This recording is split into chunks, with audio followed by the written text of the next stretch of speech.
إن الحمد لله نحمده ونستعينه ونستغفره ونعوذ بالله من شرور أنفسنا ومن سيئات أعمالنا من يهده الله فلا مضل له ومن يضلل فلا هادي له أشهد أن لا إله إلا الله وحده لا شريك له وأشهد أن محمدا عبده ورسوله لا نبي بعد أما بعد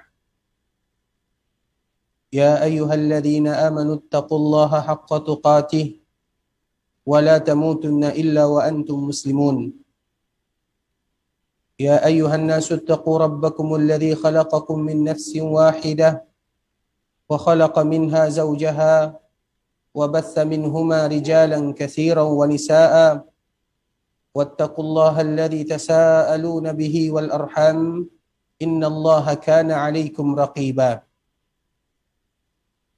يا أيها الذين آمنوا اتقوا الله وقولوا قولا سديدا يصلح لكم أعمالكم ويغفر لكم ذنوبكم ومن يطع الله ورسوله فقد فاز فوزا عظيما أما بعد فإن أصدق الحديث كتاب الله وخير الهدى هدى محمد صلى الله عليه وسلم وشر الأمور محدثاتها فإن كل محدثة بدعة وكل بدعة ضلالة.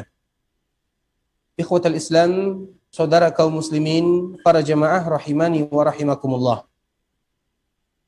Alhamdulillah, puja dan puji kita aturkan untuk Allah Azza wa Jal. Allah yang senantiasa melimpahkan karunia taufik hidayah kepada kita bersama. Allah yang telah memberikan kepada kita nikmat yang begitu banyak, dan di antara nikmat yang wajib kita syukuri adalah nikmat ketika kita bisa berkunjung ke Masjid Rasulullah sallallahu alaihi wasallam dengan guna dan tujuan mendapatkan keutamaan-keutamaan yang telah disebutkan oleh Allah Subhanahu wa taala dan juga yang telah disebutkan oleh Rasulullah sallallahu alaihi wasallam di dalam hadis-hadisnya.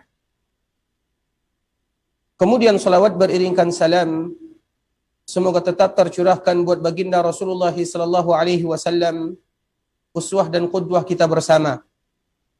Allah Subhanahu wa taala memberikan kepada kita kesempatan kita bisa datang ke Masjid Rasulullah sallallahu alaihi wasallam, dan kita harus tahu mereka yang datang ke Masjid Rasulullah sallallahu alaihi wasallam seolah-olah mereka sedang bertetangga dengan Rasulullah sallallahu alaihi wasallam, dan itu merupakan karunia yang sangat besar.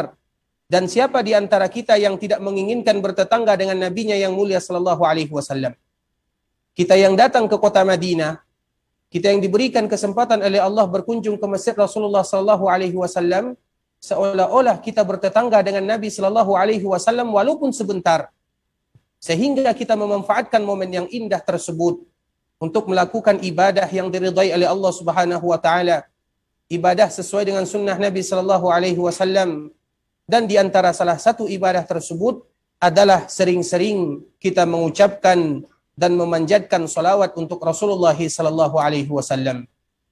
Dan kita juga mengetahui tentunya perkara salawat adalah bagian daripada ibadah. Karena Allah sendiri yang memulai dengan dirinya, innallaha wa malaikatahu yusalluna 'alan nabi.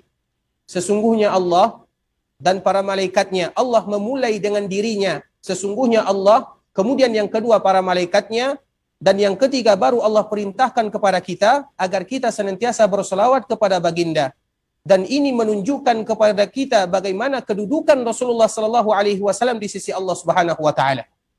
Di antara salah satu makna kedudukan yang Allah berikan untuk Nabi sallallahu alaihi wasallam adalah yang Allah sebutkan di dalam surah Al-Insyirah. Allah sebutkan di dalam surah Al-Insyirah, wa rafa'na laka dzikrak. Wa rafa'na laka dzikrak. Apa kata Allah kepada Rasulullah sallallahu alaihi wasallam? Wahai Muhammad, kami akan angkat namamu. Dan yang mengangkat nama Rasulullah sallallahu alaihi wasallam adalah Allah itu sendiri. Dan di antara bentuk Allah Subhanahu wa taala mengangkat nama Rasulullah sallallahu alaihi wasallam ketika Allah membarengi dirinya setiap kali kita mengucapkan kalimat syahadat untuk Allah Subhanahu wa taala, maka kita akan ikutkan dengan syahadat untuk baginda yang mulia sallallahu alaihi wasallam sambil mengucapkan asyhadu an la ilaha illallah wa asyhadu anna Muhammadar Rasulullah, dan itu adalah bentuk Allah mengangkat baginda yang mulia sallallahu alaihi wasallam. Oleh karenanya, maka pantaslah kita sebagai umat Rasulullah sallallahu alaihi wasallam untuk memuliakan Rasulullah sallallahu alaihi wasallam, dan di antara hal yang bisa kita lakukan adalah sering-sering kita berselawat kepada Nabi sallallahu alaihi wasallam, dan selawat adalah bagian daripada ibadah. Rasul sudah mengajarkan kepada para sahabatnya bagaimana tata cara berselawat dan lafaz apa yang harus kita baca. Tentunya seorang muslim harus melihat bagaimana Nabi mengajarkan kepada para sahabatnya. Ada lafaz dari Ka'ab bin Ujrah radhiyallahu taala anhu. Ada lafaz dari Abu Sa'id Al-Khudri radhiyallahu taala anhu. Ada lafaz dari Abu Mas'ud Al-Ansari radhiyallahu taala anhu. Ada lafaz yang sangat banyak. Dan lafaz yang paling indah ketika kita ingin mengucapkan salawat kepada Rasulullah sallallahu alaihi wasallam yang kita kenal dengan salawat Ibrahimiyah, yang di sana ada salawat untuk baginda yang mulia sallallahu alaihi wasallam, yang mana juga di sana ada salawat untuk ayahnya, kakeknya, yaitu Nabi Ibrahim alaihi salam. Allahumma salli ala Muhammad wa ala ali Muhammad kama sallaita ala Ibrahim wa ala ali Ibrahim innaka Hamidum Majid. Allahumma barik ala Muhammad wa ala ali Muhammad kama barakta ala Ibrahim wa ala ali Ibrahim innaka Hamidum Majid. Ikhwatal Islam, para jamaah saudara kaum muslimin rahimani wa rahimakumullah. Tentunya sebagaimana yang sering kita sebutkan setiap kali sebelum kita memulai pelajaran kita saling mengingatkan satu sama lain, yaitu untuk menjaga al-ijra'at al-ihtiraziyah wa tadabir al-wiqaiyah, yaitu kita menjaga protokol kesehatan, yaitu menjaga jarak, kita lihat jarak kita, kemudian senantiasa menggunakan masker dan yang semisalnya, dan itu adalah arahan dari pengurus Masjid Rasulullah SAW agar kita tetap menjaga protokol kesehatan yang telah ditentukan. Ikhwatal Islam, saudara kaum muslimin, para jamaah rahimani wa rahimakumullah. Kita akan menyebutkan sebuah hadis Rasulullah sallallahu alaihi wasallam yang mana itulah yang akan kita bahas pada malam hari ini insyaallah taala. Sebuah hadis yang pernah kita bacakan, yang telah kita bacakan kemarin, yaitu hadis yang diriwayatkan oleh Imam Muslim, bentuk kasih dan cinta Rasulullah sallallahu alaihi wasallam kepada umatnya. Bagaimana Rasulullah sallallahu alaihi wasallam yang dia pikirkan, yang dia doakan adalah kita sebagai umatnya. Bahkan Rasulullah sallallahu alaihi wasallam ketika dia berziarah ke perkuburan Baqi', yang dianjurkan bagi kita untuk senantiasa berziarah ke sana, Nabi sallallahu alaihi wasallam mengatakan, aku berkeinginan untuk bisa berjumpa dengan saudara-saudaraku, kata Rasulullah sallallahu alaihi wasallam. Kemudian Abu Hurairah mengatakan, ya Rasulullah, awalasna ikhwanak? Ya Rasulullah, bukankah kami ini adalah saudaramu? Maka Rasulullah sallallahu alaihi wasallam menyebutkan, saudaraku adalah mereka yang belum datang, yang belum lahir. Mereka tahu tentang diriku, mereka mengikuti sunnahku, mereka belajar tentang diriku. Kemudian mereka beriman dan wafat dalam keadaan iman tersebut, namun mereka tidak pernah berjumpa dengan diriku. Itu adalah saudara-saudara Rasulullah sallallahu alaihi wasallam, dan Rasulullah sallallahu alaihi wasallam sangat berkeinginan untuk berjumpa dengan kita bersama, dan semoga Allah mengabulkan apa yang kita inginkan, yaitu berjumpa dengan Rasulullah sallallahu alaihi wasallam. Ikhwatal Islam, hadis kemarin telah kita menyebutkan, yaitu hadis yang diriwayatkan oleh Imam Muslim dari Abu Hurairah radhiyallahu taala anhu. Rasulullah sallallahu alaihi wasallam menyebutkan, likulli nabiyyin da'watun mustajabah. Sesungguhnya setiap para nabi, mereka memiliki doa-doa yang pasti dikabulkan oleh Allah Subhanahu wa taala. Seluruh para nabi yang diutus oleh Allah Subhanahu wa taala, seluruh para rasul yang diutus oleh Allah Subhanahu wa taala, mereka memiliki jatah doa yang pasti dikabulkan oleh Allah Subhanahu wa taala. Kita tahu nabi itu sangat banyak. Jumlahnya 124.000 orang nabi. Nabi itu sangat banyak. Sedangkan rasul itu jumlahnya sekitar sama dengan mereka yang ikut dalam perang Badar, yaitu 300 lebih. Itu rasul. Nah, semua mereka diberikan jatah oleh Allah Subhanahu wa taala untuk berdoa, dan pasti Allah kabulkan permintaan mereka. Kemudian Rasulullah sallallahu alaihi wasallam menyebutkan, fata'ajjala kullu nabiyyin da'watahu. Kemudian seluruh para nabi dan para rasul yang Allah berikan kepada mereka jatah untuk berdoa, mereka sudah mengambil jatahnya di dunia. Mereka sudah mengambil doanya di dunia dan mereka sudah meminta kepada Allah dan Allah sudah kabulkan permintaan mereka di dunia.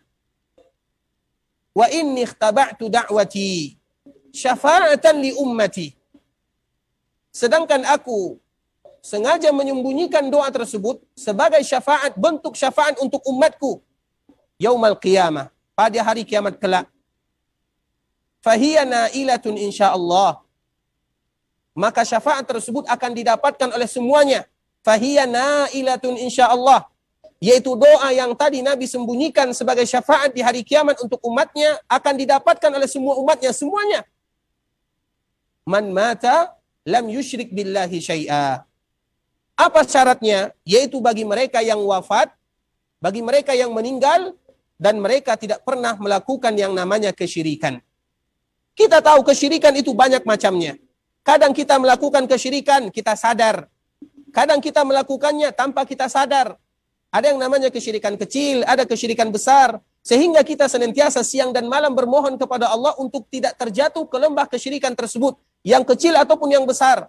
Karena Nabi menyebutkan fahiya na'ilatun insyaallah. Bahwa doa yang tadi didapatkan oleh Rasulullah SAW yang berubah menjadi syafaat di hari kiamat, berubah menjadi syafaat untuk kita sebagai umatnya. Semua mereka yang meninggal, kemudian mereka tidak melakukan kesyirikan, akan mendapatkan syafaat dari Rasulullah SAW. Sehingga kenapa kita harus belajar tentang akidah, belajar tentang tauhid, mengetahui hal-hal yang bisa membatalkan keislaman, mengetahui hal-hal yang bisa membatalkan tauhid atau akidah itu sendiri, agar kita mendapatkan syafaat dari Nabi SAW. Itu yang kita inginkan. Sehingga dakwah yang pertama yang Nabi anjurkan kepada para sahabatnya ketika Nabi mengutus semua para sahabat.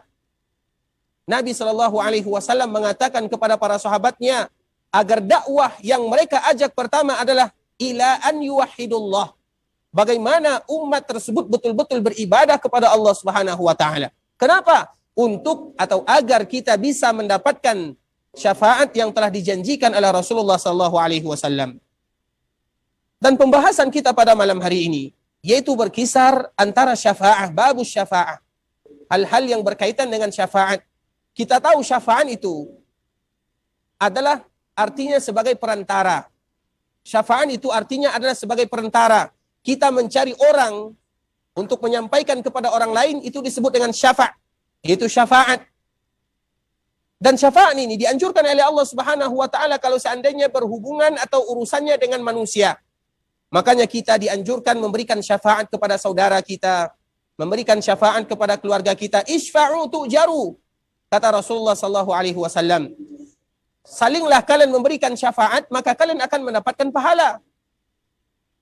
Dan juga Allah Subhanahu wa taala menyebutkan wa may yashfa' syafa'atan hasanah. Dan barang siapa yang memberikan syafaat, yaitu syafaat yang baik, maka Allah akan memberikan kepada mereka pahala. Karena syafaat itu ada yang baik, ada yang tidak baik.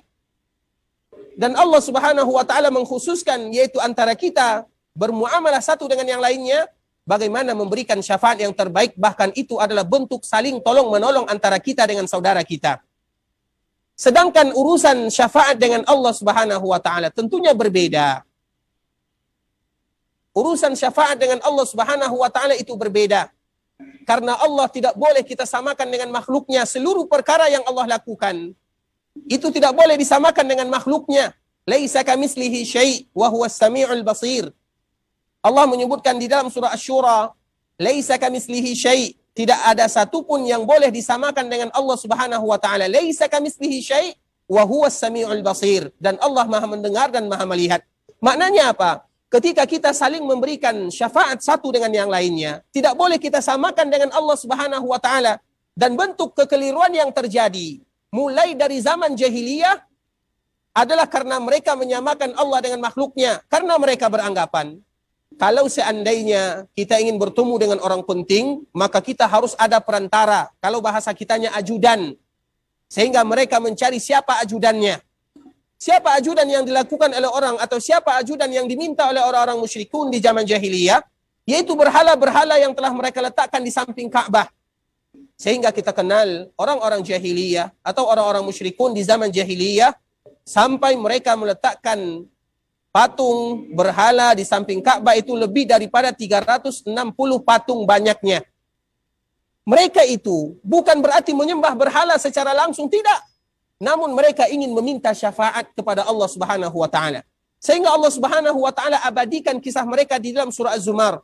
Ma na'buduhum illa liqarribuna ila Allahi zulfa. Orang-orang musyrikun mengatakan bahwa sesungguhnya kami ini tidak langsung menyembah berhala. Kami tidak menyembah berhala, kami tetap menyembah Allah Subhanahu wa taala. Makanya orang-orang musyrikun di zaman jahiliyah, mereka tahu Nabi Ibrahim. Mereka tahu nabi-nabi sebelum Nabi sallallahu alaihi wasallam. Lantas kenapa mereka beribadah kepada patung? Kenapa mereka beribadah kepada berhala? Karena mereka menyamakan Allah Subhanahu wa taala dengan makhluknya. Mereka beranggapan kalau kita ingin bertemu dengan orang yang penting, dengan orang-orang tertentu, maka kita harus ada perantaranya. Sehingga ketika mereka beribadah kepada Allah, mereka menganggap diri mereka tidak pantas langsung memohon kepada Allah Subhanahu wa taala. Namun mereka menjadikan berhala sebagai wasilah, berhala sebagai syafaat. Ma na'buduhum illa liqarribuna ila Allahi zulfa. Kami menyembah berhala ini bukan berarti kami menyembah berhala, namun kami ingin menyembah Allah Subhanahu wa taala. Namun kami merasa diri kami tidak pantas langsung meminta, memohon kepada Allah Subhanahu wa taala, sehingga kami jadikan wasilah kami adalah berhala-berhala. Kemudian berhala tersebut mereka letakkan di seluruh Ka'bah atau di sekitar Ka'bah yang jumlahnya lebih daripada 360 berhala. Kenapa mereka melakukan yang demikian? Karena mereka menyamakan Allah dengan makhluknya. Mereka beranggapan bertemu dengan makhluk harus ada wasilah, harus ada perantara. Sedangkan bertemu dengan Allah, ikhwatal Islam, dan itu merupakan nikmat yang paling besar yang dirasakan oleh seorang hamba, yang dirasakan oleh seorang muslim. Ketika mereka mendapatkan permasalahan, ketika mereka mendapatkan sebuah kesusahan, mereka langsung meminta, memohon kepada Allah Subhanahu wa taala. Bahkan Allah Subhanahu wa taala menyebutkan, "Ud'uni astajib lakum." Wahai hambaku, hendaklah kalian senantiasa memohon, meminta kepadaku, aku akan kabulkan permintaan kalian. Allah Subhanahu wa taala tidak butuh perantara antara dirinya dan makhluk. Allah Subhanahu wa taala menginginkan semua hambanya langsung meminta kepada Allah Subhanahu wa taala. Sehingga di dalam sebuah hadis yang kita kenal dengan hadisun nuzul. Hadis nuzul itu yaitu hadis yang disebutkan oleh Rasulullah sallallahu alaihi wasallam di antara salah satu yang Allah Subhanahu wa taala lakukan untuk membuka jalan bagi para hambanya yang ingin meminta dan berdoa kepada Allah. Apa kata Rasulullah sallallahu alaihi wasallam? Yanzilu Rabbuna ila sama'id dunya hina yabqa thuluthul lailil akhir. Sesungguhnya Allah Subhanahu wa taala turun ke langit dunia setiap tersisa sepertiga malam terakhir. Kemudian apa kata Allah Subhanahu wa taala? Man yad'uni astajib lah. Man yastaghfiruni aghfir lah. Siapa yang meminta kepadaku, aku akan kabulkan. Siapa yang meminta ampun kepadaku, aku akan ampunkan. Dan itulah yang disebutkan oleh Allah Subhanahu wa taala di dalam surah Sajadah yang senantiasa kita dengar. Tatajafa junubuhum 'anil madaji' yad'una rabbahum khaufan wa tama'a. Di malam hari seorang hamba, mereka tidak menghabiskan waktunya untuk tidur semuanya. Namun di akhir atau di malam terakhir, sebelum masuknya waktu subuh, lambung mereka itu jauh dari tempat tidurnya. Maknanya apa? Yaitu mereka memanfaatkan waktunya untuk beribadah kepada Allah, karena waktu ini adalah waktu yang paling diijabah oleh Allah Subhanahu wa taala. Allah Subhanahu wa taala menginginkan hambanya langsung meminta kepada Allah apapun permasalahan kita. Makanya sebagaimana yang disebutkan oleh Rasulullah sallallahu alaihi wasallam, apabila seorang hamba merasa dirinya melakukan perbuatan dosa, kemudian dia salat 2 rakaat, maka diterima oleh Allah Subhanahu wa taala taubatnya. Maknanya apa? Allah menginginkan kita langsung meminta, memohon kepada Allah Subhanahu wa taala tanpa ada perantara, karena Allah tidak boleh dikiaskan dengan makhluknya, dan Allah Subhanahu wa taala adalah zat yang senantiasa membuka pintu taubat. Allah Subhanahu wa taala membuka pintu taubat di siang hari untuk menerima taubat mereka yang bertaubat di malam hari. Allah Subhanahu wa taala membuka pintu taubat di malam hari untuk membuka taubat bagi mereka yang bertaubat di siang hari. Siang dan malam Allah Subhanahu wa taala membuka pintu taubat. Tinggal bagaimana seorang hamba datang kepada Allah Subhanahu wa taala tanpa memerlukan perantara ataupun wasilah, karena Allah Subhanahu wa taala mengatakan, "Ud'uni astajib lakum." Hendaklah kalian langsung meminta, memohon kepadaku, aku akan kabulkan. Kemudian ikhwatal Islam, saudara kaum muslimin, masalah syafaat yang tadi telah kita sebutkan, Allah Subhanahu wa taala juga memberikan masalah syafaat terutama untuk Rasulullah sallallahu alaihi wasallam. Karena perkara syafaat adalah perkara di antara perkara-perkara yang sangat penting. Namun kita juga harus tahu, di dalam masalah syafaat semuanya kembali kepada Allah Subhanahu wa taala. Di dalam masalah syafaat semuanya kembali kepada Allah Subhanahu wa taala. Kenapa demikian? Karena Allah Subhanahu wa taala menyebutkan di dalam Al-Qur'an bahwa orang yang memberikan syafaat atau yang menerima syafaat ada syaratnya. Mereka yang diizinkan atau mereka yang memberikan syafaat harus ada izin dari Allah Subhanahu wa taala. Mereka yang menerima syafaat harus mendapatkan ridha dari Allah Subhanahu wa taala. Jadi semuanya kembali kepada Allah Subhanahu wa taala. Semua yang memberikan syafaat itu pasti atas izin Allah Subhanahu wa taala. Semua yang menerima syafaat itu pasti harus dari ridha Allah Subhanahu wa taala. Jadi izin bagi mereka yang memberikan syafaat dan ridha bagi mereka yang akan mendapatkan syafaat. Maknanya apa? Berarti semuanya kembali kepada Allah Subhanahu wa taala. Kalau seandainya orang yang memberikan syafaat tidak bebas memberikan syafaat kecuali dengan izin Allah, atau mereka yang akan mendapatkan syafaat tidaklah mereka mendapatkan syafaat kecuali dengan ridha Allah, maka semuanya kembali kepada Allah Subhanahu wa taala. Man dzalladzi yashfa'u indahu illa biiznih. Siapa yang akan memberikan syafaat kecuali dengan izin Allah Subhanahu wa taala? Jadi mereka yang memberikan syafaat, dan di antara salah satunya adalah syafaat Rasulullah sallallahu alaihi wasallam, harus atas izin Allah Subhanahu wa taala, sebagaimana hadis yang akan kita bacakan bagaimana Rasulullah sallallahu alaihi wasallam memohon syafaat kepada Allah Subhanahu wa taala. Kita kembalikan lagi ke hadis Nabi sallallahu alaihi wasallam.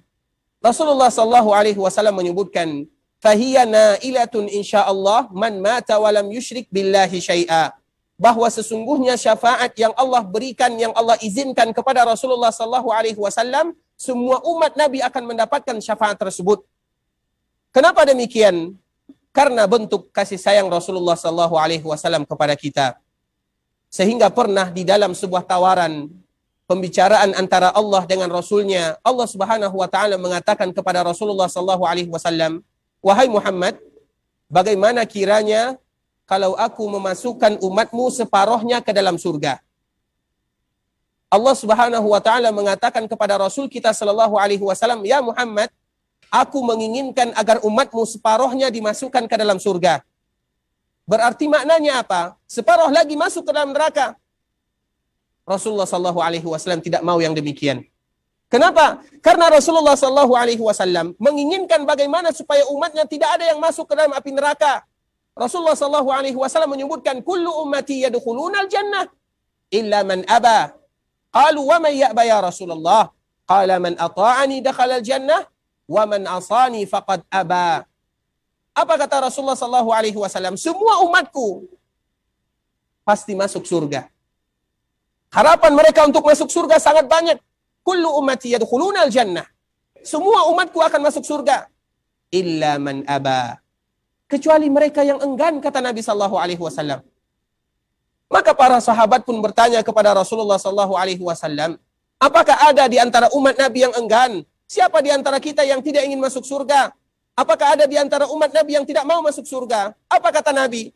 Man ata'ani dakhala al-jannah. Barang siapa yang taat kepadaku pasti masuk surga.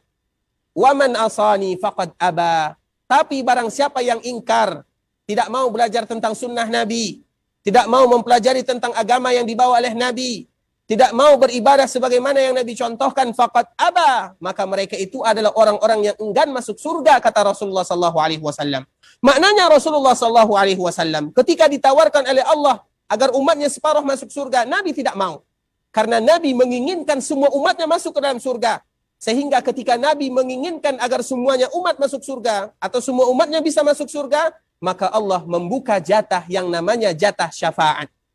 Sehingga syafaat yang paling indah atau keindahan yang paling dirasakan oleh seorang hamba adalah ketika mereka mendapatkan syafaat dari Rasulullah SAW, dan semoga kita semua mendapatkan syafaat dari Rasulullah SAW. Sebelum kita membahas tentang masalah ayat-ayat Allah Subhanahu wa taala yang berkaitan dengan syafaat, kita akan bacakan hadis Rasulullah sallallahu alaihi wasallam yang diriwayatkan oleh Imam Bukhari dan juga diriwayatkan oleh Imam Muslim, diriwayatkan dari sahabat Anas bin Malik, juga diriwayatkan dari sahabat Abu Hurairah radhiyallahu taala anhu yang dikenal dengan hadis syafa'ah, atau yang lebih kita kenal dengan hadis syafa'ah, hadis yang berkaitan tentang syafaat dan bagaimana cerita kita nanti di akhirat, bagaimana antara kita dengan Rasulullah sallallahu alaihi wasallam, dan bagaimana pula Rasulullah sallallahu alaihi wasallam meminta izin kepada Allah agar Nabi diizinkan memberikan syafaat kepada umatnya. Rasulullah sallallahu alaihi wasallam menyebutkan ketika terjadi hari kiamat, maka Allah Subhanahu wa taala akan mendekatkan matahari. Allah mendekatkan matahari sehingga setiap manusia yang ada di padang mahsyar tergantung amalan mereka masing-masing. Ada di antara mereka ketika matahari itu didekatkan keluar keringatnya, ada keringatnya yang menutupi tumitnya, ada keringatnya yang menutupi betisnya, ada keringatnya yang menutupi perutnya, bahkan ada keringatnya yang bisa menutupi telinganya, tergantung amalan masing-masing. Perkara mahsyar adalah perkara yang sangat berbahaya. Dan kita berada di padang mahsyar sebagaimana yang disebutkan oleh Allah Subhanahu wa taala, khamsuna alfasanah, yaitu 50.000 tahun lamanya. Apa yang kita lakukan di mahsyar? Tidak tahu. Kita dikumpulkan oleh Allah Subhanahu wa taala. Allah bangkitkan semua manusia. Kemudian Allah Subhanahu wa taala ganti bumi kita ini. Yauma tubaddalul ard. Ketika Allah Subhanahu wa taala mengganti bumi ini, mengganti tempat tinggal kita, Allah kumpulkan kita semua mulai dari zaman Nabi Adam sampai Nabi Muhammad sallallahu alaihi wasallam. Itulah yang disebut dengan mahsyar. Berapa lama kita di sana? Khamsuna alfasanah, yaitu 50.000 tahun lamanya. Dan hitungan 50.000 tahun itu adalah 50.000 tahun di akhirat. Sehingga dalam keadaan gundah gelana, dalam keadaan kerisauan, dalam keadaan yang mereka tidak tahu arahnya apa yang mereka lakukan, maka di saat itulah semua manusia mulai bertanya-tanya. Kemudian mereka mengatakan, hendaklah kita datang kepada ayah kita Adam alaihissalam, memohon agar Adam datang kepada Allah Subhanahu wa taala, menyelamatkan kita, menyelesaikan kita dari mahsyar. Akhirnya mereka mencari Adam. Semua kita mencari Adam alaihissalam. Ketika berjumpa dengan Nabi Adam, maka semua manusia mengatakan, ya Adam, anta abul bashar. Engkau adalah ayahnya semua manusia. Khalaqakallahu biyadih. Allah menciptakan engkau langsung dengan tangannya. Wa asjada laka malaikatuh, dan Allah Subhanahu wa taala memerintahkan para malaikatnya untuk sujud kepadamu. Kita menyebutkan keutamaan yang Allah berikan kepada Adam alaihissalam. Kemudian apa kata Nabi Adam setelah mendengarkan semua manusia datang meminta syafaat kepadanya? Apa kata Nabi Adam? Nafsi, nafsi, nafsi. Aku tidak bisa memberikan syafaat kepada kalian. Aku takut kepada diriku, aku malu kepada Allah Subhanahu wa taala. Karena aku pernah dilarang oleh Allah untuk memakan sebuah buah. Kemudian aku tetap memakannya, aku malu kepada Allah. Nafsi, nafsi, nafsi. Aku tidak bisa memberikan syafaat kepada kalian, kata Nabi Adam. Maka hendaklah kalian datang kepada Nabi Nuh. Semua orang pun akhirnya berbondong-bondong datang kepada Nabi Nuh. Kemudian ketika berjumpa dengan Nabi Nuh alaihissalam, maka semuanya mengatakan, ya Nuh, wahai Nuh, anta awwalur rusul. Engkau adalah Rasul yang pertama yang Allah utus ke permukaan dunia. Tidakkah engkau melihat bagaimana keadaan kami yang ada di padang mahsyar? Kami tidak tahan lagi. Kami memohon kepadamu untuk datang kepada Allah Subhanahu wa taala agar Allah mempercepat hisab. Padahal itu masih di padang mahsyar, belum lagi hisab.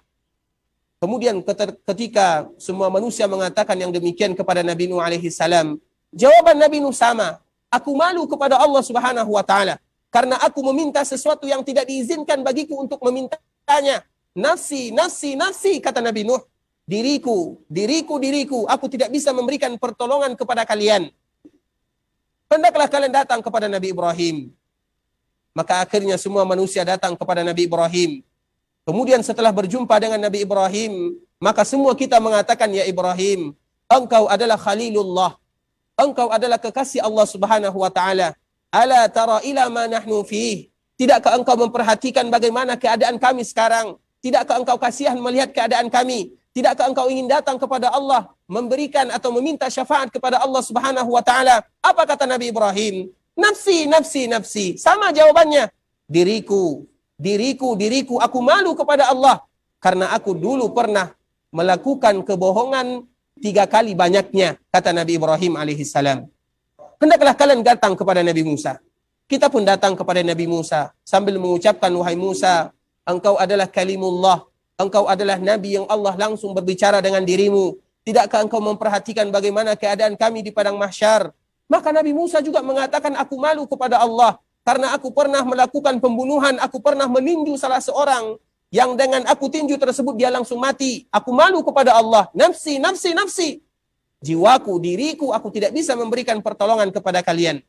Datanglah kalian kepada Nabi Isa. Akhirnya semua manusia kita datang kepada Nabi Isa. Nabi Isa juga mengatakan, nafsi, nafsi, nafsi. Jiwaku, diriku, aku tidak bisa memberikan pertolongan kepada kalian. Kemudian Nabi Isa mengatakan, hendaklah kalian datang kepada Muhammadun sallallahu alaihi wasallam. Maka semua kita datang kepada Nabi Muhammad sallallahu alaihi wasallam.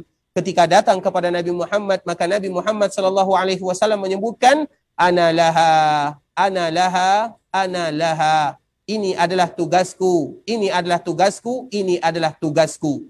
Dan inilah disebut dengan syafaatul uzma. Inilah yang disebut dengan syafaat yang paling besar, yang Allah Subhanahu wa taala tidak memberikan izin kepada siapapun kecuali kepada Rasulullah sallallahu alaihi wasallam. Jadi syafaat uzma ini adalah syafaat untuk semua makhluk. Apa gunanya? Apa tujuannya? Agar Allah Subhanahu wa taala mempercepat hisab, agar Allah Subhanahu wa taala mempercepat timbangan, agar Allah Subhanahu wa taala menyelesaikan permasalahan, agar manusia mereka tidak berada di padang mahsyar dalam keadaan ketidaktahuan apa yang akan mereka lakukan. Itulah syafaat yang pertama yang khusus untuk Rasulullah sallallahu alaihi wasallam, disebut dengan syafaatul uzma. Kemudian setelahnya, ikhwatal Islam, setelah Allah Subhanahu wa taala memberikan izin kepada Rasulullah sallallahu alaihi wasallam memberikan syafaat, maka pada saat itulah Allah Subhanahu wa taala mulai membuka pintu hisab. Di saat itulah Allah Subhanahu wa taala membuka pintu hisab, dan yang pertama kali dihisab adalah umat Rasulullah sallallahu alaihi wasallam. Rasulullah sallallahu alaihi wasallam menyebutkan, nahnul akhirunal awwalun. Kita adalah umat yang terakhir. Namun yang pertama kali dihisab adalah kita sebagai umat Rasulullah sallallahu alaihi wasallam. Ada kabar gembira, namun ada juga kabar duka di sana. Apa kabar gembiranya? Kalau seandainya Allah Subhanahu wa taala memaafkan kita, Allah ampunkan dosa kita, Allah tutup aib kita, itu adalah kabar gembira. Sehingga yang pertama kali masuk surga adalah umat Rasulullah sallallahu alaihi wasallam. Namun kabar dukanya apa? Kalau seandainya kita tidak termasuk ke dalam mereka yang tidak diberikan ampunan oleh Allah, atau kalau seandainya kita dihukum dulu oleh Allah Subhanahu wa taala, berarti yang pertama kali masuk neraka adalah umat Rasulullah sallallahu alaihi wasallam. Sehingga Nabi menyebutkan, nahnul akhirunal awwalun. Kita adalah umat yang terakhir, namun kita yang pertama kali dihisab oleh Allah Subhanahu wa taala. Dan kita tahu, hisab itu satu-satu, ikhwatal Islam. Dan hisab itu berbeda antara satu dengan yang lainnya. Bagi mereka yang beriman, bagi mereka yang beramal saleh, bagi mereka yang melakukan kebaikan, bagi mereka yang senantiasa meminta, memohon kepada Allah, bagi mereka yang timbangan amalannya lebih banyak daripada timbangan dosanya. Apa kata Allah Subhanahu wa taala? Mereka ini dihisab oleh Allah Subhanahu wa taala waktu yang tidak lama, hisaban yasira, yaitu hisab yang sebentar saja. Bahkan disebutkan di dalam sebuah riwayat, hisab bagi mereka yang taat beribadah kepada Allah, mereka yang memanfaatkan waktunya untuk beribadah kepada Allah, itu sama jaraknya antara asar dengan maghrib saja. Sebentar saja mereka dihisab oleh Allah Subhanahu wa taala. Dan kita harus tahu, hisab itu ada dua macamnya. Yang pertama disebut dengan hisab yang mudah, hisaban yasira. Yang kedua hisaban asira, yaitu hisab yang sulit. Hisab yang mudah ini, apa contohnya? Allah Subhanahu wa taala memanggil hambanya. Kemudian Allah Subhanahu wa taala membacakan semua catatan amalan hamba tersebut. Allah membacakan catatan amalan hamba tersebut mulai dari dia balik, mulai dari dia mukallaf.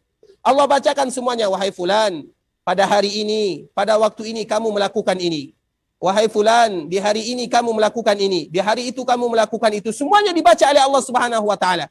Sehingga ketika Allah membaca dosa-dosa yang dilakukan oleh hamba tersebut, maka hamba ini mengatakan, tidak akan ada lagi jalan keselamatan bagi diriku. Dia melihat di kanannya neraka, dia juga melihat di kirinya neraka.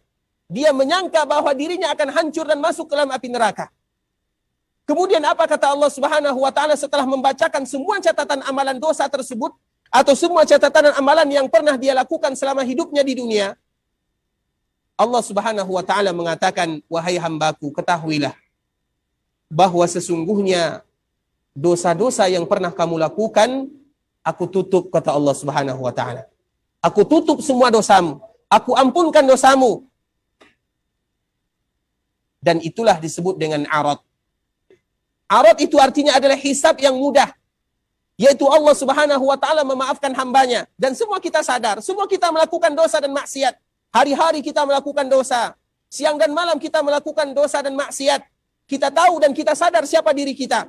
Namun yang kita harapkan adalah karunia taufik, hidayah dari Allah Subhanahu wa taala. Yang kita inginkan adalah arad, yaitu ketika Allah membaca semua kesalahan yang pernah kita lakukan, di akhir pembacaan tersebut Allah mengatakan, wahai hambaku, ketahuilah, semuanya aku tutup dosamu, aku maafkan kesalahanmu, aku masukkan kamu ke dalam surga. Dan itulah disebut dengan hisabun yasir. Atau dalam bahasa lain disebut dengan arad, yaitu Allah hanya membacakan kepada kita tentang amalan-amalan yang pernah kita lakukan, supaya kita semakin bersyukur kepada Allah Subhanahu wa taala. Karena tadi kita sadar, tadi kita yakin bahwa kita masuk ke dalam neraka, namun karena kasih sayang Allah Subhanahu wa taala, Allah ampunkan dosa kita, Allah masukkan kita ke dalam surga, maka semakin sadarlah kita betapa sayangnya Allah, betapa rahmannya Allah, betapa rahimnya Allah kepada hamba-hambanya. Itu hisab yang pertama. Kemudian hisab yang kedua disebut dengan hisabun asir, yaitu hisab yang berat. Dan hisab yang kedua ini, seluruh mereka yang dihisab dengan hisab yang berat, uzib, man husiba uziba. Barang siapa yang dihisab dengan hisab yang berat, maka pasti sudah tentunya dia akan diazab oleh Allah Subhanahu wa taala. Dan itu hadis Rasulullah sallallahu alaihi wasallam. Hisab yang kedua adalah hisab yang berat, betul-betul diteliti oleh Allah, dibacakan oleh Allah Subhanahu wa taala satu persatu. Kemudian Allah campakkan mereka ke dalam api neraka. Itu disebut dengan hisabun asir, yaitu hisab yang sangat berat. Kemudian setelah dihisab, ikhwatal Islam, ada lagi yang namanya mizan, yaitu ditimbang. Apa yang ditimbang? Semuanya akan ditimbang. Catatan amalan kita akan ditimbang. Amalan-amalan kita pun akan ditimbang. Bahkan diri kita pun akan ditimbang oleh Allah Subhanahu wa taala. Semuanya akan ditimbang oleh Allah. Disebutkan oleh para ulama ketika mengumpulkan hadis-hadis Nabi sallallahu alaihi wasallam berbicara tentang mizan, apa yang akan ditimbang oleh Allah Subhanahu wa taala? Semuanya. Kadang Allah menimbang catatan amalan. Kadang Allah menimbang amalan itu sendiri. Kadang Allah Subhanahu wa taala menimbang hamba itu sendiri. Semuanya ditimbang oleh Allah Subhanahu wa taala. Kemudian setelah mizan, apalagi yang terjadi? Di sana ada yang namanya sirat. Di sana ada namanya sirat. Ketika kita berjalan di atas sirat, maka ada yang berjalan ibarat kilat. Ada mereka yang berjalan ibarat orang yang naik di atas kuda yang sangat kencang. Ada mereka yang berlari. Ada mereka yang berjalan biasa. Bahkan ada di antara mereka yang berjalan di atas sirat dalam keadaan merangkak. Ada mereka yang selamat, namun dalam keadaan sudah tergores. Dalam keadaan sudah diazab. Dalam keadaan tubuhnya sudah cabik-cabik. Ada di antara mereka yang tidak selamat karena di bawah sirat itu ada yang namanya Jahannam. Dan kita tahu mereka yang melewati sirat adalah mereka-mereka yang beriman kepada Allah Subhanahu wa taala. Sedangkan mereka yang tidak beriman, maka mereka tidak melewati sirat karena mereka langsung dimasukkan oleh Allah Subhanahu wa taala ke dalam neraka Jahannam wal iyaz billah. Kemudian setelah melewati sirat, ada di antara umat Nabi sallallahu alaihi wasallam yang terjatuh ke dalam neraka Jahannam.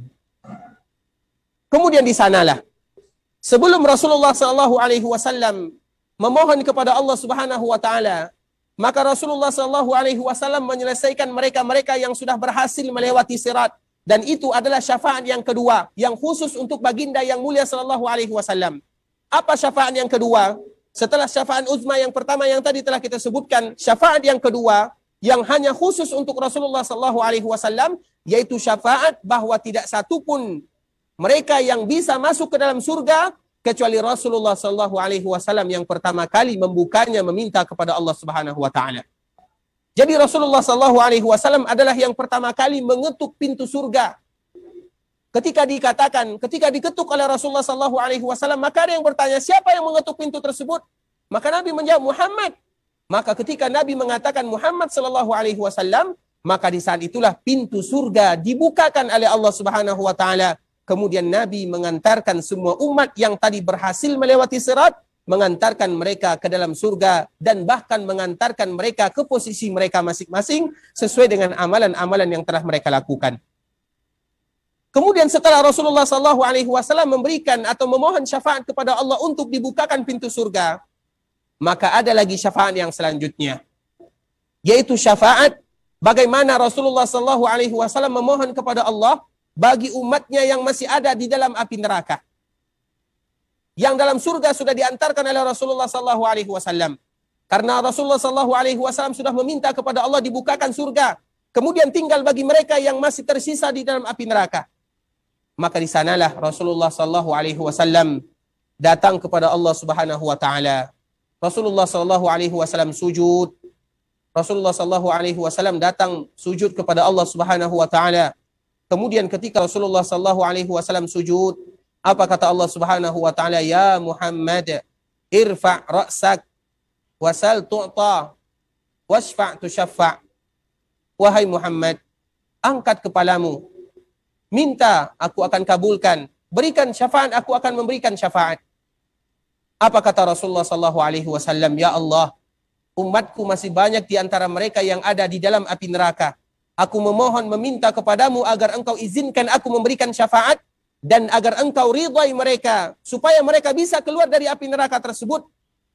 Itu yang diminta oleh Rasulullah SAW. Kemudian apa kata Allah Subhanahu wa taala? Intalik, silakan engkau berangkat, lihat mereka yang ada di dalam api neraka, kata Allah Subhanahu wa taala. Bagi mereka yang masih memiliki keimanan sebesar gandum atau sebesar beras, keluarkan mereka dari api neraka. Rasulullah SAW melihat umatnya yang ada di dalam api neraka yang masih memiliki keimanan walaupun sebesar beras, sebesar gandum, maka semua atas izin Allah Subhanahu wa taala dan atas keridhaan Allah Subhanahu wa taala keluar umat yang sangat banyak sekali di antara umat Rasulullah SAW. Kemudian setelah mereka keluar, maka mereka mandi di sebuah sungai yang bernama Nahrul Haya, yaitu sungai kehidupan. Kemudian setelahnya mereka baru masuk ke dalam surga atas izin Allah Subhanahu wa taala. Kemudian ketika setelah terjadi kejadian tersebut, maka Rasulullah SAW kembali memohon kepada Allah Subhanahu wa taala, meminta lagi kepada Allah karena masih banyak umat Nabi berada di dalam api neraka. Apa kata Rasulullah SAW? Rasul sujud, datang kepada Allah sujud. Kemudian apa kata Allah Subhanahu wa taala? Ya Muhammad, irfa' ra'sak wasal tu'ta wasfa' tusyaffa'. Wahai Muhammad, angkat kepalamu, minta, aku akan berikan, berikan syafaat, aku akan kabulkan. Apa kata Rasulullah SAW? Ummati ya Rabbi, ummati ya Rabbi, ummati ya Rabbi, umatku ya Allah, umatku ya Allah. Masih banyak di antara mereka yang ada di dalam api neraka. Apa kata Allah Subhanahu wa taala? Ya Muhammad, intalik, berangkatlah, lihat mereka yang ada di dalam api neraka.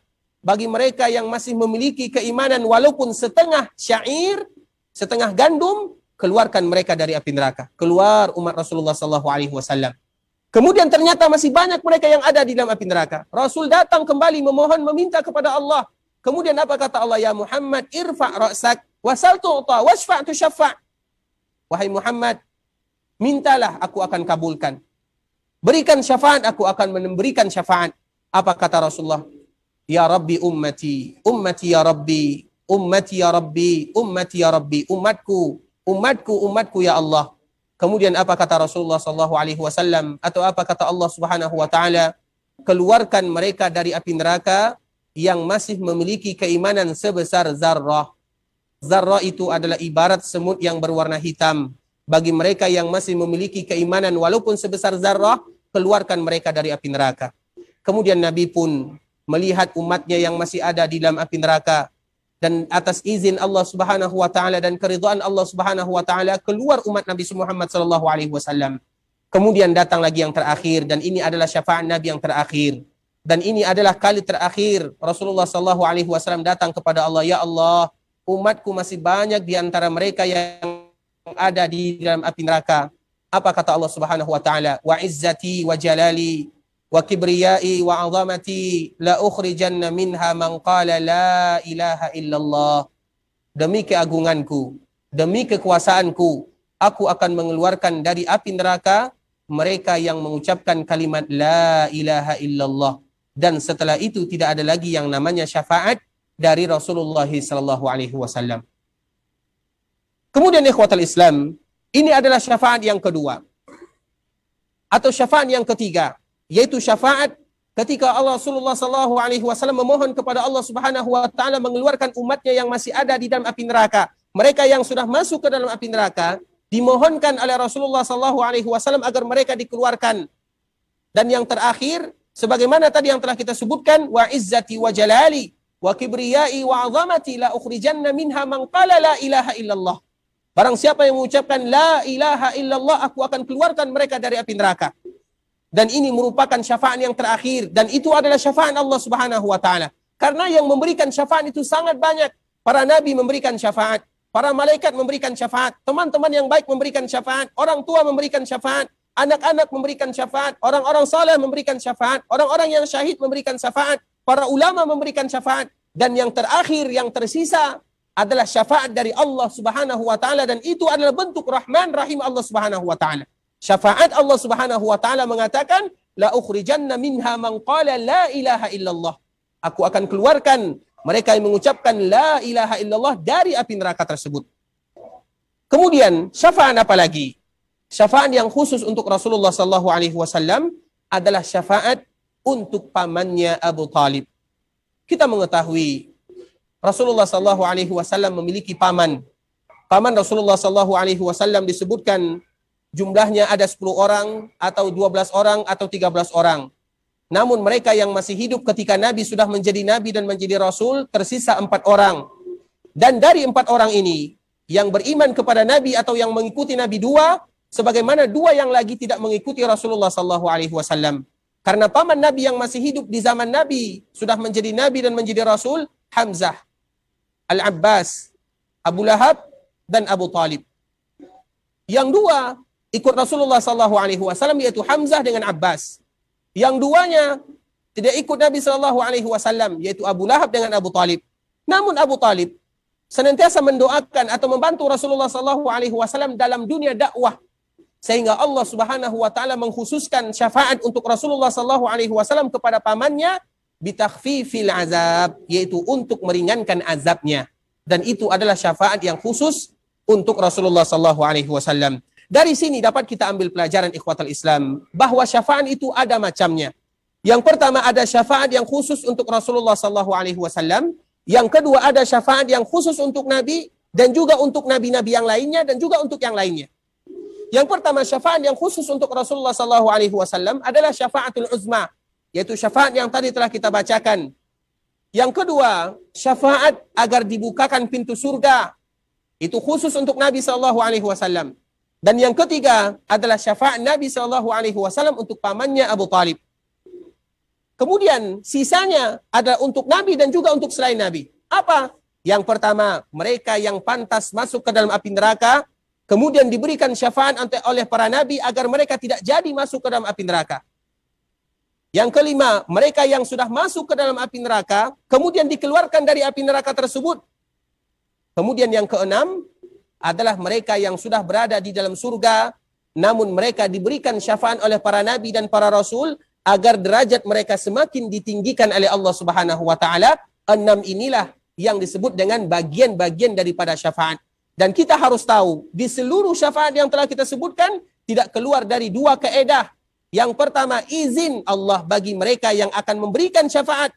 Dan yang kedua, ridha Allah kepada yang akan diberikan syafaat, yang semuanya dikembalikan kepada Allah Subhanahu wa taala. Jadi perkara syafaat semuanya dikembalikan kepada Allah Subhanahu wa taala. Kita sebutkan ikhwatal Islam, Allah Subhanahu wa taala menyebutkan qul lillahi syafa'atu jami'a. Katakanlah wahai Muhammad bahwa semua syafaat itu kembali kepada Allah. Kalau seandainya kita ingin meminta syafaat kepada Rasulullah sallallahu alaihi wasallam, berarti kita meminta dulu kepada Allah Subhanahu wa taala karena semuanya kembali kepada Allah. Qul lillahi syafa'atu jami'a. Katakan wahai Muhammad, semua syafaat milik Allah Subhanahu wa taala. Kemudian hadis yang lain atau ayat yang lain, man dzalladzi yashfa'u indahu illa biizni, yaitu ayat kursi yang senantiasa kita hafal. Man dzalladzi yashfa'u indahu illa biizni. Siapa yang berhak memberikan syafaat kecuali atas izin Allah Subhanahu wa taala? Semua yang memberikan syafaat harus atas izin Allah Subhanahu wa taala. Kemudian apa kata Allah Subhanahu wa taala di dalam ayat yang lain? Wa kam min malakin fis samawati la tughni syafa'atuhum syai'a illa min ba'di an ya'zanallahu liman yasha'u wa yarda. Betapa banyak mereka yang ada di dunia, yang ada di langit, tidak bermanfaat sedikit pun syafaat yang mereka minta kepada Allah Subhanahu wa taala. Yang memberikan syafaat itu sangat banyak. Namun siapa syafaat yang bisa diterima oleh Allah? Karena syafaat itu ada dua, ada syafaat yang diterima oleh Allah, ada syafaat yang tidak diterima. Syafaat yang diterima oleh Allah Subhanahu wa taala illa min ba'di an ya'zanallahu liman yasha'u wa yarda. Yang pertama adalah izin Allah dan yang kedua adalah ridha Allah Subhanahu wa taala. Izin Allah kepada yang memberikan syafaat, ridha Allah kepada yang akan didapatkan syafaat. Seluruh mereka yang tidak mendapatkan izin, seluruh mereka yang tidak mendapatkan ridha, maka itu disebut asy-syafa'ah al-manfiyah, yaitu syafaat yang tidak akan dikabulkan oleh Allah Subhanahu wa taala. Kemudian ikhwatal Islam, ayat yang lain Allah Subhanahu wa taala menyebutkan, qul ud'ul ladzina za'amtum min dunillah la yamlikuna mithqala dzarratin fis samawati wala fil ard wama lahum fihima min syirkin wama lahu minhum min dhahir wala tanfa'u syafa'atu 'indahu illa liman azina lah wala tanfa'u syafa'atu 'indahu illa liman azina lah. Tidak satu pun syafaat yang bisa mendapatkan manfaat di sisi Allah atau tidak satu pun manfaat yang berguna di sisi Allah Subhanahu wa taala kecuali atas izin Allah Subhanahu wa taala. Kemudian yang terakhir yaitu hadis yang kita bacakan, hadis Abu Hurairah radhiyallahu taala anhu. Rasulullah sallallahu alaihi wasallam pernah ditanya oleh Abu Hurairah, "Man as'adun nasi bi syafa'atik?" Qala man qala la ilaha illallah khalisan min qalbi fatilka syafa'atu li ahli al-ikhlas bi iznillah wa la takunu liman asyraka billah. Yaitu hadis Abu Hurairah radhiyallahu taala anhu. Ketika dia pernah bertanya kepada Rasulullah sallallahu alaihi wasallam, "Ya Rasulullah, man as'adun nasi bi syafa'atik?" Siapakah manusia yang paling bahagia mendapatkan syafaat dari Rasulullah sallallahu alaihi wasallam? Maka Rasulullah sallallahu alaihi wasallam mengucapkan, "Man qala la ilaha illallah khalisan min qalbi." Yaitu mereka yang mengucapkan la ilaha illallah betul-betul ikhlas dari dalam dirinya. Sehingga syarat syafaat ini dari hadis yang telah kita bacakan syaratnya menjadi 3. Yang pertama adalah izin Allah kepada yang memberikan syafaat. Yang kedua, ridha Allah kepada mereka yang akan mendapatkan syafaat. Dan yang ketiga, mereka-mereka yang menerima syafaat tersebut harus betul-betul melaksanakan konsekuensi daripada la ilaha illallah. Karena tadi telah kita sebutkan, Allah Subhanahu wa taala menyebutkan la ukhrijanna minha man qala la ilaha illallah. Mereka yang mengucapkan la ilaha illallah, aku akan keluarkan mereka dari api neraka. Namun bukan hanya sekedar mengucapkan la ilaha illallah. Karena banyak yang mengucapkan la ilaha illallah, namun mereka kekal di dalam api neraka. Kita lihat orang-orang munafikun. Kita lihat mereka yang hidup di zaman Nabi. Mereka berjumpa dengan Nabi. Namun mereka kekal dalam api neraka. Mereka mengucapkan la ilaha illallah siang dan malam. Namun ada kemunafikan, ada kenifakan di dalam hatinya. Sehingga la ilaha illallah harus ada konsekuensi, harus ada rukun dan syaratnya. Dari sinilah sering kita sebutkan ikhwatal Islam, ketika kita mengucapkan la ilaha illallah bukan hanya sekedar ucapan dengan lisan, namun hati kita juga ikut, sebagaimana perbuatan kita juga ikut di dalam melaksanakan konsekuensi la ilaha illallah. Sehingga disebutkan oleh para ulama, rukun la ilaha illallah dan syarat la ilaha illallah. Rukun la ilaha illallah ada 2, supaya kita bisa mendapatkan syafaat sesuai dengan keikhlasan yang telah kita lakukan atau kita berikan kepada Allah. Yang pertama, an-nafyu. Yang kedua, al-isbat. La ilaha illallah. An-nafyu wal-isbat. An-nafyu, kita nafikan semua sesembahan selain Allah Subhanahu wa taala. Semua yang diibadati selain Allah, kita wajib kufur kepadanya. Kita harus ingkar kepadanya. Selain yang diibadati selain Allah Subhanahu wa taala, kita harus yakin tidak satu pun yang berhak diibadati kecuali Allah Subhanahu wa taala. Itu disebut dengan nafi. Kita nafikan an-nafyu. Kemudian yang kedua, al-isbat, yaitu kita isbatkan semua yang berhak dijadikan diibadati, yang disembah, tempat meminta, tempat memohon, isti'anah, istighasah, bertawakal, ar-raja, berharap, takut, itu semuanya hanya kepada Allah Subhanahu wa taala. Itu rukun la ilaha illallah. Kemudian yang kedua, syarat la ilaha illallah. Syarat la ilaha illallah. Bagi kita yang mengucapkan la ilaha illallah harus tahu rukunnya, harus tahu syaratnya, supaya kita bisa mendapatkan syafaat yang telah dijanjikan oleh Rasulullah sallallahu alaihi wasallam. Apa syaratnya? Disebutkan oleh para ulama, Syaratnya ada 7. Ikhlasun, ilmun, yaqinun, ikhlasun, sidqun, mahabbatun, inqiyadun, qabulun. Ada 7 syaratnya. Ilmun, yaitu kita harus berilmu tentang la ilaha illallah. Kemudian yakin, kita harus yakin dengan la ilaha illallah. Kemudian ikhlas, harus ikhlas ketika kita mengucapkan la ilaha illallah. Kemudian mahabbah, kita harus cinta kepada la ilaha illallah. Kemudian sidqun, kita harus jujur. Kemudian inqiyadun, kita harus tunduk dan patuh. Kemudian yang terakhir adalah al-qabul, kita menerima seluruh konsekuensi daripada la ilaha illallah. Ilmun, yaqinun, ikhlasun, sidqun, mahabbatun, inqiyadun, qabulun. Ada 7 syarat bagi kita yang ingin mengucapkan la ilaha illallah. Dari sinilah baru kita akan mendapatkan sebagaimana yang telah disebutkan oleh Abu Hurairah radhiyallahu taala anhu ketika bertanya kepada Rasulullah sallallahu alaihi wasallam, "Man as'adun nasi bi syafa'atik?" Siapa mereka yang paling beruntung, yang paling berbahagia mendapatkan syafaatmu di hari kiamat kelak ya Rasulullah? Maka Rasulullah sallallahu alaihi wasallam mengatakan, "Man qala la ilaha illallah khalisan min qalbih." Yaitu bagi mereka yang mengucapkan la ilaha illallah betul-betul ikhlas dari dalam dirinya. Ikhwatal Islam, saudara kaum muslimin, para jemaah rahimani wa rahimakumullah, ini adalah beberapa hal yang berkaitan dengan syafaat, dan diantaranya adalah syafaat Rasulullah sallallahu alaihi wasallam, pembagian-pembagian syafaat yang telah kita sebutkan, bahwa semua syafaat dikembalikan kepada Allah Subhanahu wa taala, sebagaimana firman Allah Subhanahu wa taala, "Qul lillahi syafa'atu jami'a." Katakanlah wahai Muhammad bahwa sesungguhnya syafaat itu akan kembali kepada Allah. Apabila kita mengetahui bahwa syafaat itu semuanya milik Allah Subhanahu wa taala, sehingga kita betul-betul datang, kita betul-betul memohon, kita betul-betul bersimpuh di hadapan Allah Subhanahu wa taala. Jangan pernah kita jadikan ibadah kita, rasa takut kita, rasa harap kita, rasa tawakal kita, rasa inabah kita, isti'anah kita, istighasah kita kecuali kepada Allah Subhanahu wa taala. Semuanya dikembalikan kepada Allah Subhanahu wa taala sehingga kita mendapatkan keridhaan Allah Subhanahu wa taala, agar kita termasuk di antara mereka-mereka yang diberikan syafaat oleh Rasulullah sallallahu alaihi wasallam. Karena tentunya cita-cita kita bersama tidak lain tidak bukan adalah bagaimana kita dimudahkan urusannya di akhirat, bagaimana kita dimudahkan perkaranya di akhirat, bagaimana kita mendapatkan syafaat, bahkan kita saling memberikan syafaat satu dengan yang lainnya.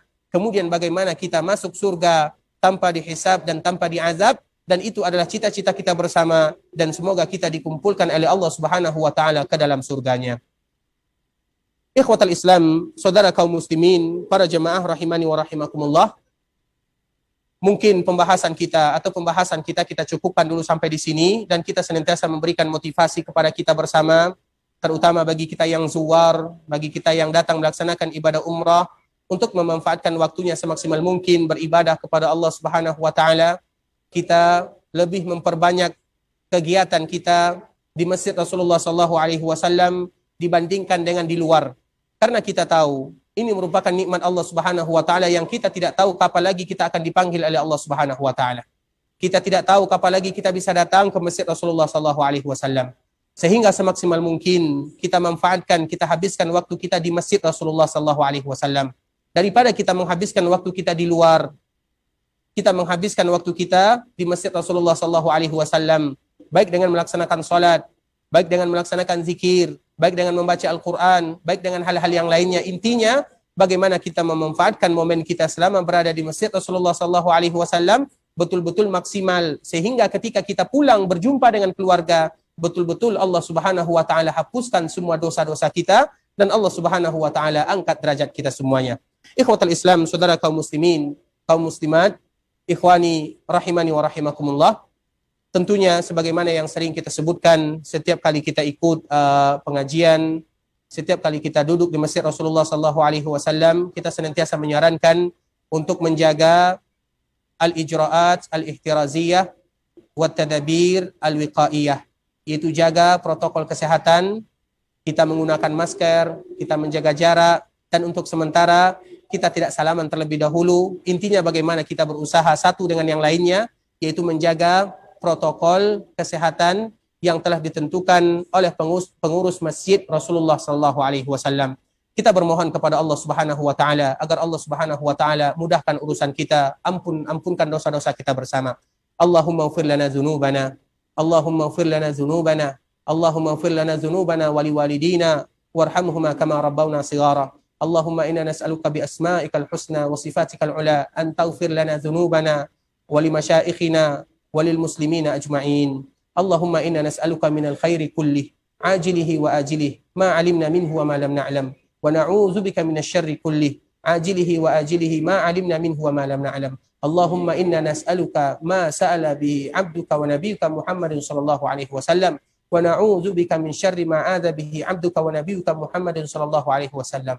Allahumma inna nas'aluka al-jannah wa ma qarraba ilaiha min qawlin wa 'amal wa na'udzu bika minan nar wa ma qarraba ilaiha min qawlin wa 'amal. Allahumma inna nas'aluka an taj'ala kulla qada'in qadaytahu lana khair. Allahumma hab lana min azwajina wa dhurriyyatina qurrata a'yun waj'alna lil muttaqina imama. Rabbana la tuzigh qulubana ba'da idh hadaytana wa hab lana min ladunka rahmah innaka antal wahhab. Rabbana zalamna anfusana wa illam taghfir lana wa tarhamna lanakunanna minal khasirin. Allahumma man ahyaytahu minna fa ahyihi 'alal iman. Allahumma man ahyaytahu minna fa ahyihi 'alal iman.